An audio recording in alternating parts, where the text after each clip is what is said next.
ओम नमः शिवाय। हर हर महादेव। दोस्तों, भगवान भोलेनाथ और माता पार्वती की कृपा आप सभी पर बनी रहे। दोस्तों, सावन महीना देवों के देव महादेव को समर्पित है। आज मैं आपको सावन सोमवार की एक लड़की और उसके भाई की बहुत ही दुख भरी कहानी सुनाने जा रही हूँ। इस कहानी को सुनने मात्र से ही भोलेनाथ की कृपा आप और आपके परिवार पर हमेशा बनी रहेगी। अगर आपको यह कहानी पसंद आई तो कमेंट बॉक्स में ओम नमः शिवाय, हर हर महादेव अवश्य लिखिए। चलिए कहानी शुरू करते हैं। किसी गांव में एक ग्वाला अपने बीवी बच्चों के साथ रहता था। उसके एक बेटा और एक बेटी थी। वह ग्वाला था तो उसके पास बहुत सारी गाय और बछड़े थे। वह गायों को चराने जाता था और गायों का दूध, दही, घी बेचकर ही अपने परिवार का पालन पोषण करता था। जितना भी वह कमाता था उसकी पत्नी उतने में संतुष्ट थी और अपने बच्चों को पाल रही थी। एक दिन उसकी पत्नी बहुत बीमार हो गई और उसकी मृत्यु हो गई। अब ग्वाले के ऊपर ही अपने दोनों बच्चों की जिम्मेदारी आ गई। कहते हैं कि अगर पिता मर जाए तो माँ अपने बच्चों को सही तरीके से पाल लेती है, लेकिन एक पिता ऐसा नहीं कर पाता। उस ग्वाले को भी बहुत परेशानी हो रही थी।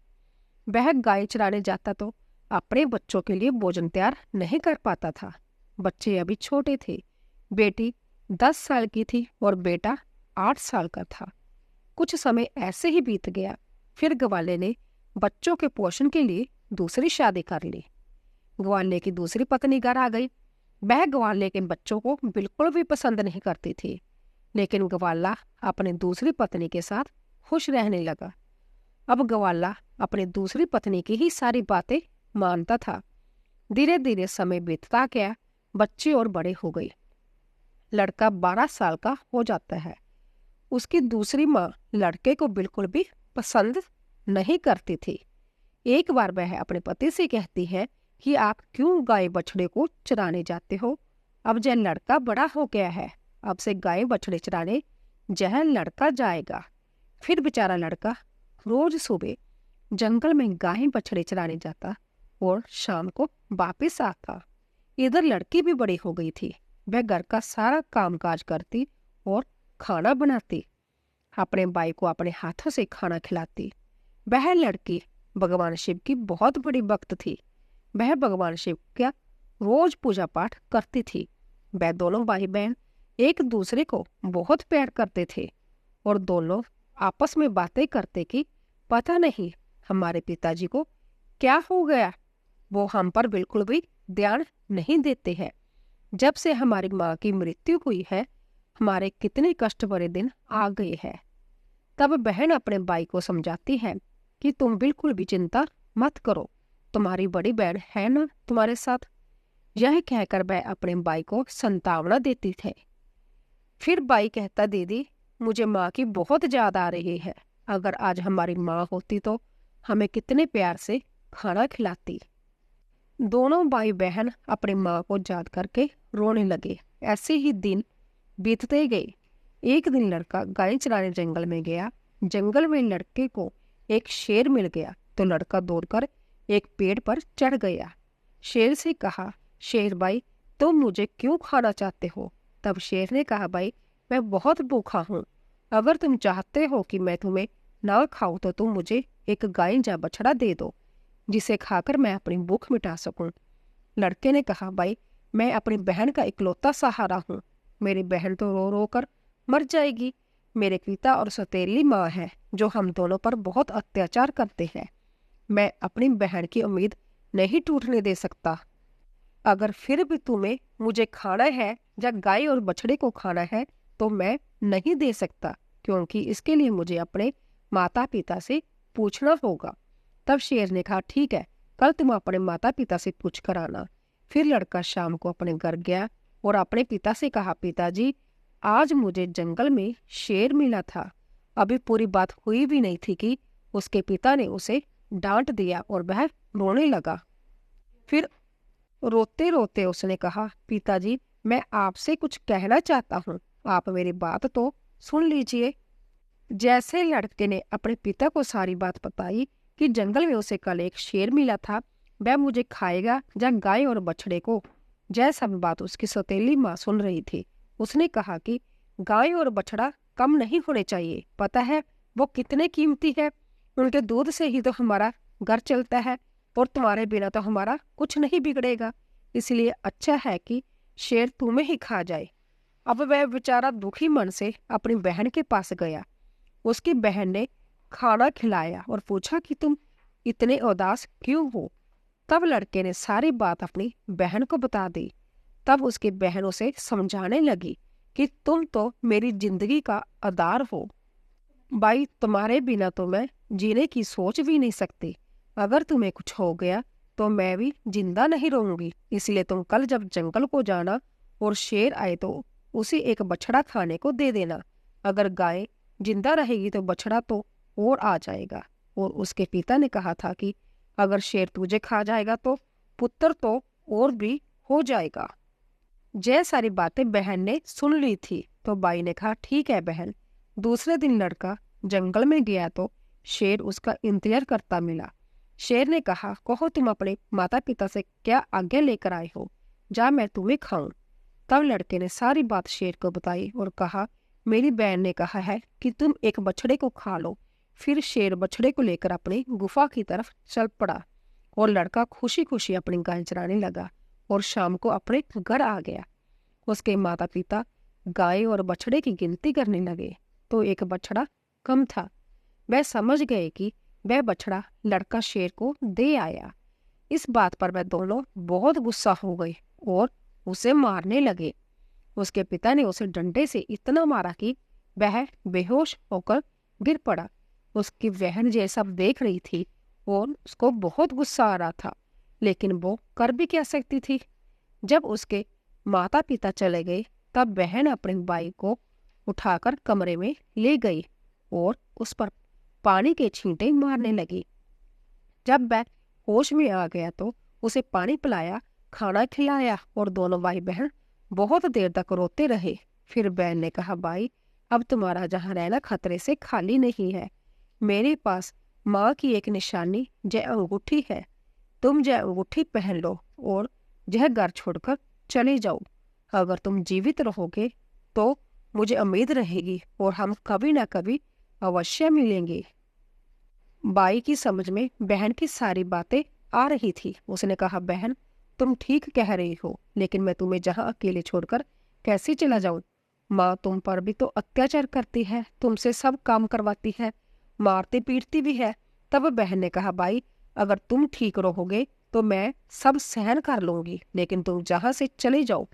भाई अपनी बहन की बात मान लेता है और एक दागा उठाता है और अपनी बहन की कलाई में बांध देता है। भाई अपनी बहन से बोलता है यह मेरी निशानी है, जब भी हम मिलेंगे तो यह देखकर एक दूसरे को पहचान लेंगे, तुम यह दागा टूटने मत देना। बहन ने कहा ठीक है। जब दोनों भाई बहन बातें कर ही रहे थे तो उनकी सौतेली माँ सब बातें सुन रही थी। तब वह मन में सोचने लगी अच्छा ये बात है, अब मैं मजा चकाती हूँ। जब लड़का और लड़की सो गए तो सौतेली माँ ने अपने पति से कहा कि मुझे तो इस लड़के का मांस खाना है। पति ने कहा ठीक है, अगर तुम्हारी ज्यादा इच्छा हो रही है तो मैं अभी इसका मांस लेकर आता हूँ। बाप इतना निर्दयी इतना कठोर हृदय का हो गया कि उसने अपनी बेटे को उठाया और वहां से ले गया और कुल्हाड़ी से उनके छोटे टुकड़े टुकड़े कर दिए। फिर टुकड़े लेकर अपनी पत्नी के पास आया और बोला ये लो खा लो। तब उसकी पत्नी ने उन टुकड़ों की सब्जी बनाई और चावल बनाया। फिर उसने एक थाली में अपने लिए और एक पति के लिए लगाई। तभी उसके मन में विचार आया कि भाई बहन का बहुत गहरा प्यार है तो बहन को उसके भाई का मांस जरूर खिलाना चाहिए। तो उसने बहन को बुलाया और एक थाली में उसके लिए भी सब्जी लगाई और कहा खा लो। तब बहन सोचने लगी कि इतने प्यार से तो माँ ने कभी खाना नहीं दिया, जरूर कोई बात है। जब वह खाना खाने लगी तो बहन ने देखा कि थाली में वही उंगली आ गई है जिसमें वह अंगूठी थी।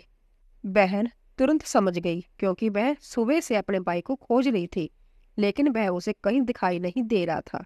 उसका शक यकीन में बदल गया। अब वह रोती जा रही थी। तभी उसे बड़े बुजुर्गों की बात याद आई कि किसी इंसान की मुक्ति तब तक नहीं होती जब तक कि उसकी अस्थियां नदी में विसर्जित नहीं होती। उसने सोचा मेरे भाई की भी तो मुक्ति कभी नहीं होगी, जय लोग तो उसे मारकर खा गए हैं। तभी उसने वह उंगली उठाई और चलते चलते वह नदी के किनारे पहुंच गई।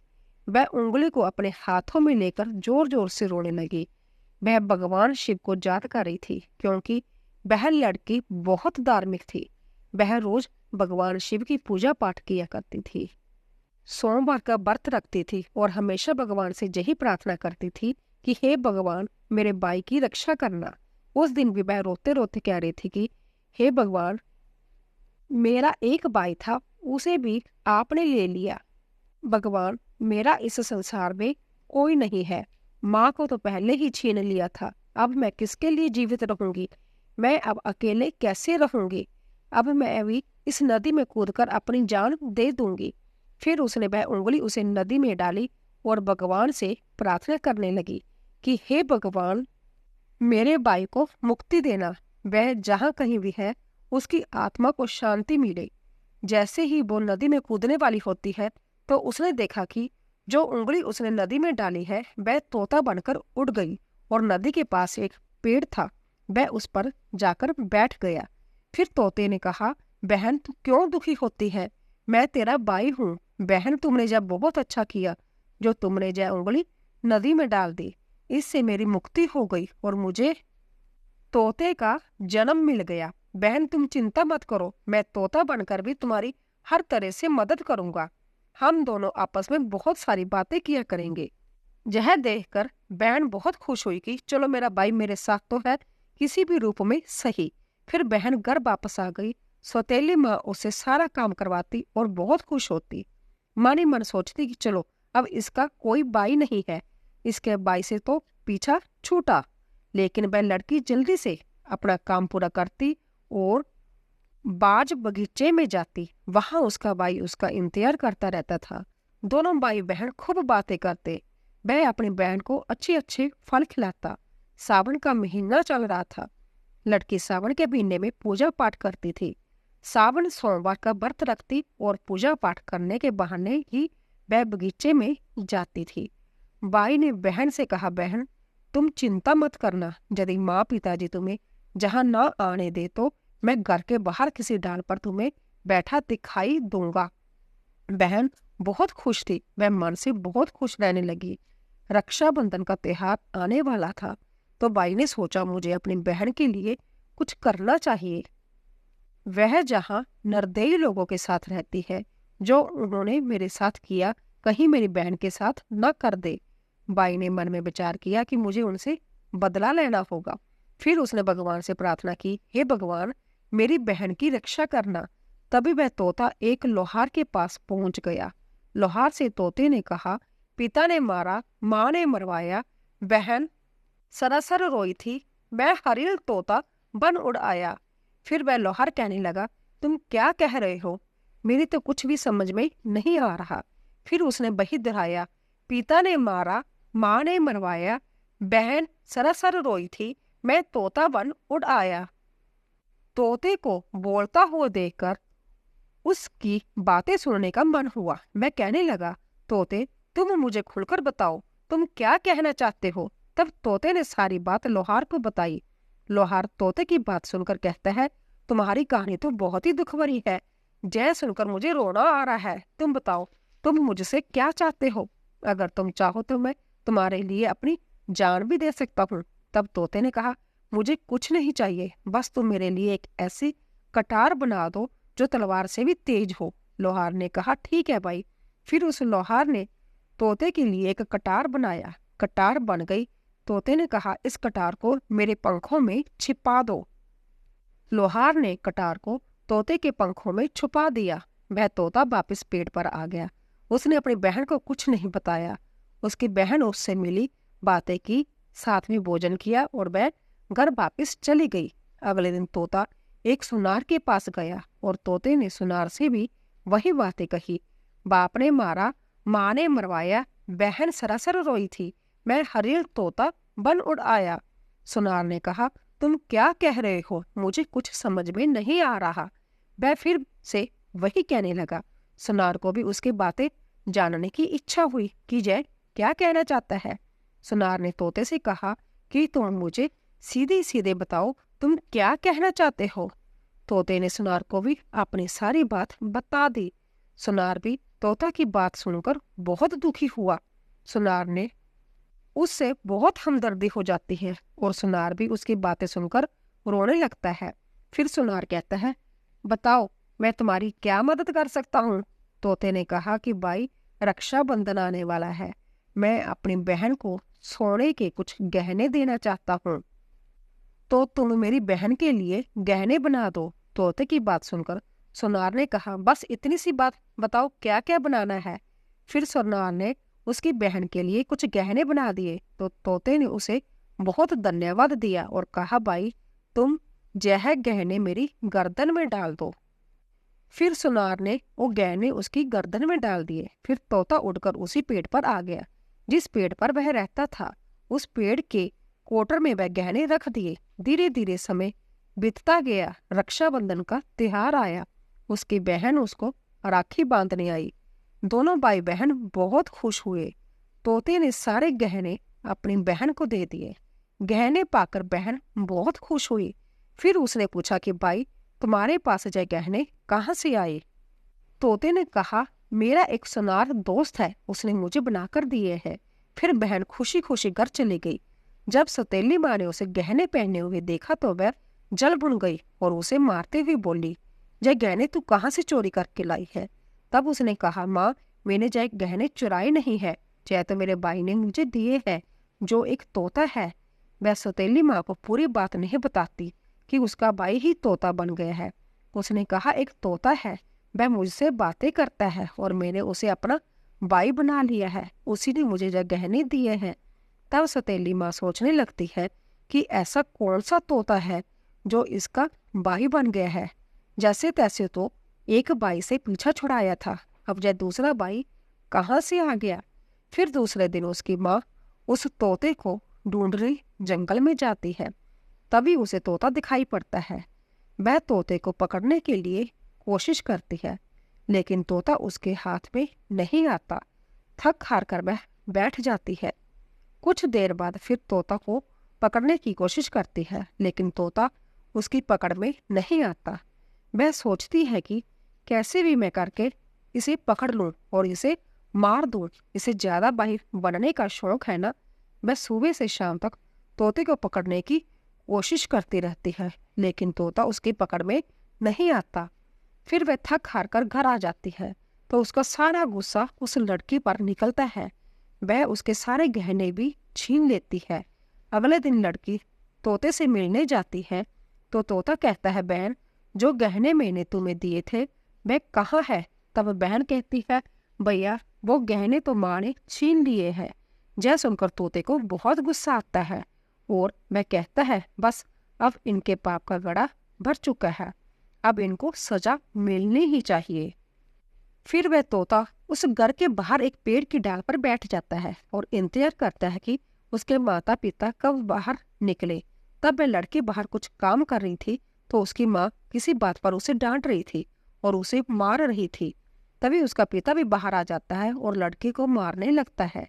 यह सब वह तोता पेड़ पर बैठकर देख रहा होता है। उससे यह सब देखा नहीं गया और वह अपनी सौतेली माँ और बाप पर झपट पड़ा। उसके पंखों में जो कटार थी उसने उन दोनों की आंखों में घुसा दी। अब वह दोनों अंधे हो गए और तड़फने लगे। फिर उसने अपनी चोंच से कटार उठाई और उन पर वार कर दिया। फिर दोनों जमीन पर गिर पड़े। तोते ने कहा, तुम दोनों ने बहुत पाप किए हैं, मैं तुम दोनों को नहीं छोड़ सकता। तब वह दोनों कहते हैं कि तुम्हारा हमसे क्या बैर है। तब तोते ने कहा, तुमने तो मुझे मारकर खा लिया और पूछ रही हो कि क्या बैर है। फिर वह दोनों तड़फ कर मर जाते हैं। तब तोता अपनी बहन से कहता है कि चलो अब हम जहाँ नहीं रहेंगे, अगर जहाँ रहेंगे तो हम अपने दुख याद करते रहेंगे, हम उनको कभी नहीं भूल पाएंगे और दुखी रहेंगे। तो उसकी बहन कहती है, हाँ भैया, अब हम जहाँ नहीं रहेंगे, अब हम ऐसी जगह रहेंगे जहाँ कोई हम दोनों को अलग ना कर सके। फिर वह वहां से चले जाते हैं। चलते चलते एक मंदिर में पहुंच जाते हैं जो भगवान शिव का होता है। तोता कहता है, बहन, इससे अच्छी जगह हमें कोई और नहीं मिल सकती। अब दोनों भाई बहन उस मंदिर में रहने लगते हैं। बहन तो पहले से ही भगवान शिव की पूजा पाठ करती थी, सोमवार का व्रत रखती थी। अब तोता भी पूजा पाठ करता था। पास में ही एक सरोवर था, उससे अपने पंख गीले करके लाता था और शिवलिंग पर जल चढ़ाता था। लड़की भी भगवान शिव और माँ पार्वती की पूजा करती थी। ऐसे ही दिन बीत रहे थे। उसकी सच्ची भक्ति को देखकर एक दिन माँ पार्वती ने भगवान शिव से कहा, हे स्वामी, देखिए कितनी दुखिया बहन भाई है, इनको देखकर मुझे रोना आ रहा है। जय कितने तन से आपकी सेवा कर रहे हैं, आपको इनका दुख दूर करना चाहिए। देवी पार्वती की बात को सुनकर भगवान शिव कहते हैं, हे देवी पार्वती, जय तो संसार सागर है, हम किस किस का दुख दूर करेंगे। लेकिन पार्वती माँ हट करने लगी और कहने लगी, नहीं भगवान, आपको इन दोनों का दुख दूर करना ही होगा। तब भगवान शिव देवी पार्वती के हट के आगे मान जाते हैं। जब वे दोनों भाई बहन भगवान शिव की पूजा कर रहे होते हैं, उसी समय भगवान शिव और माँ पार्वती प्रकट होते हैं और उनसे मनचाहा वरदान मांगने को कहते हैं। तो लड़की ने कहा, हे भगवान, मुझे कुछ नहीं चाहिए, मैं तो बस इतना चाहती हूँ कि मेरा भाई पहले वाले रूप में आ जाए और हम भाई बहन को कोई अलग न कर सके। उसकी यह बात सुनकर भगवान शिव और माँ पार्वती बहुत खुश होते हैं और उन्हें वरदान देते हैं कि उसका भाई पहले जैसा हो जाए। फिर भगवान शिव और देवी पार्वती की कृपा से वह लड़का पहले जैसा हो गया और अब भाई बहन बहुत खुश हो गई और भाई बहन खुश होकर भगवान शिव की पूजा करने लगे और बड़े प्यार से मंदिर में रहने लगे। बोले शिव शंकर भगवान की जय। तो दोस्तों, अगर आपको हमारा वीडियो पसंद आया हो तो प्लीज कमेंट बॉक्स में ओम नमः शिवाय हर हर महादेव अवश्य लिखें। आप सभी का धन्यवाद।